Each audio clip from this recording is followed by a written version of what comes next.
আল্লামা মামুনুল হক, ওনার সাথে আজকে ফিজিক্যালি আমার প্রথম দেখা।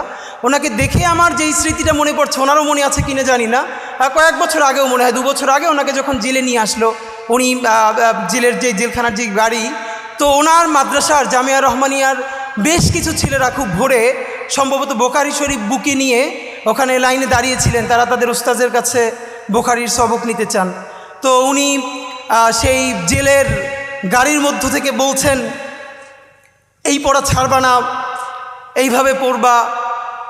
আমি ভাবি আসলে এই যে মাদ্রাসার শিক্ষা, মাদ্রাসার শিক্ষক ছাত্র জুলুম, এ নিয়ে তো প্রচুর কথা বলি, কিন্তু সত্য কথা এই পরিবেশটা আসলে বোঝা যায় মানে রুহানিয়াত এমন জিনিস, মানুষ নিজের চেয়ে নিজের উস্তাদকে ভালোবাসতে পারে। এটা মনে হয় সম্ভবত খুব কাছ থেকে না বুঝলে আসলে না চিনলে মানুষ বুঝবে না। তো শিক্ষক উনি যখন বলছেন যে এরকম পড়তে শুরু করবা, পড়া ছাড়বা না, তখন সেই ছেলেগুলো বুকে বোখারি শরীফ জড়াই ধরে কাঁদতেছে রাস্তার মধ্যে, হ্যাঁ হুজুর এটা শুনবো। তো এই সময়টা আমার খুব মনে পড়ছে।